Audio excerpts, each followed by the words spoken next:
This video contains explanation of the topic reactions in solution, and in this video we will discuss only mass percentage. And from chapter number 1, some basic concepts of chemistry from class 11th chemistry subject. So let's see what are reactions in solutions. देखिए chemistry में जितनी भी chemical reactions हो रही हैं वो हम कोई ना कोई सॉल्यूशन बना के करते हैं। और सॉल्यूशन क्या होता है? एक होमोजेनस मिक्सचर होता है टू और मोर कंपोनेंट्स का। यानी अगर हम उसमें एक रिएक्टेंट है तो किसी ना किसी उसे सॉल्वेंट में डिसॉल्व कर रहे हैं और एक एनवायरनमेंट दे रहे हैं, एक मीडियम दे रहे हैं ताकि वो रिएक्ट कर सके।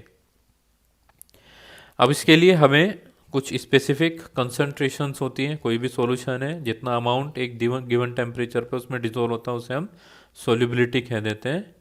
और amount of substance of A solute present in A solution is it's concentration, उसे क्या बोल देते हैं? कंसंट्रेशन कहते हैं। तो सॉल्यूशन की कंसंट्रेशन पढ़ने के लिए हमारे पास बहुत सारी टर्म्स होती हैं। अलग अलग फॉर्म्स में हम कंसंट्रेशन पढ़ते हैं, यानी अमाउंट पढ़ते हैं सॉल्यूट का कि दिए हुए सॉल्यूशन के अंदर कितना अमाउंट प्रेजेंट होता है। तो यही जो बेसिस होता है रिएक्शंस इन सॉल्यूशंस का, वही बेसिस है कि majority of reaction in the laboratories are carried out in solutions, कि लेबोरेटरीज में ज़्यादातर जो रिएक्शंस हैं वो सॉल्यूशंस में होती है। Therefore it is important to understand as how the amount of substance is expressed when it is present in the solution. तो इसलिए ये समझना हमारे लिए सबसे ज़्यादा ज़रूरी होता है कि जो अमाउंट ऑफ सब्सटेंस है हम उसे कैसे एक्सप्रेस करते हैं, कि कितना अमाउंट ऑफ सब्सटेंस वो एक दिए हुए सॉल्यूशन में प्रेजेंट होता है। The concentration of solution or the amount of substance present in its given volume can be expressed in any of the following ways. और जो concentration होती है solution की, या कितना amount substance का है एक given volume of solution के अंदर, तो उसको पता करने के लिए हमारे पास ये different methods हैं। जैसे mass percent और weight percent बोला जाता है, इसे weight percent भी कहते हैं। Second is mole fraction, third is molarity and fourth is molality. हालांकि इसके अलावा नॉर्मेलिटी, फॉर्मेलिटी और वेट बाय वॉल्यूम, परसेंटेज और बहुत होते हैं, but in this chapter we need to discuss only these 4 type of concentration. तो let's see the first one here, that is mass percentage.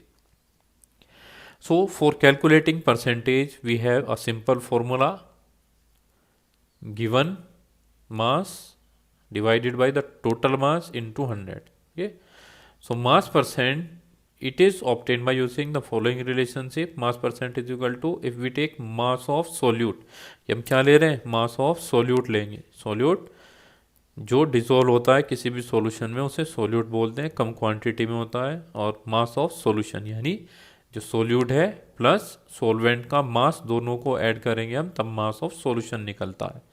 ठीक है, mass of solute plus mass of solvent is equal to mass of solution, and we will multiply it with 100।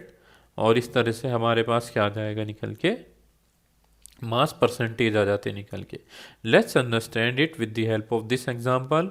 A solution is prepared by adding 2 gram of substance A to 18 gram of water. यानी एक solution बनाया गया जिसमें हमने 2 ग्राम substance ए लिया और उसे हमने ऐड किया जिसमें 18 ग्राम ऑफ वाटर के अंदर। सो calculate the mass percent of the solute, और मास परसेंट हमें क्या करना है? कैलकुलेट करना है सोल्यूट का। तो कितना दे रखा है सोल्यूट का वेट? मास कितना दिया? 2 ग्राम सब्सटेंस ए, कितने अमाउंट में हम उसे डिसॉल्व कर रहे हैं? 18 ग्राम ऑफ वाटर में। तो सॉल्यूशन का कुल वेट कितना होगा? 18 ग्राम प्लस 2 ग्राम हमें ऐड करना पड़ेगा। तो मास परसेंट ऑफ ए के लिए फॉर्मूला ये अप्लाई करते हैं, mass of A divided by mass of solution into 100।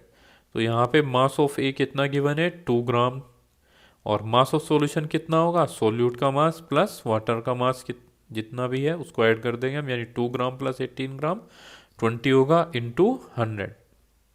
और फिर हम इसे देखते हैं कि 2 gram by 20 into 100, when we solve it it will become a 10% solution. तो इसे हम क्या बोल देते हैं? मास परसेंट सॉल्यूशन बोल देते हैं। कि अगर हम 2 ग्राम सब्सटेंस ए का 18 ग्राम ऑफ वाटर में डिसॉल्व कर रहे हैं तो वो 10% सॉल्यूशन हो जाता है। ठीक है, उसे क्या बोलते हैं हम? 10% सॉल्यूशन।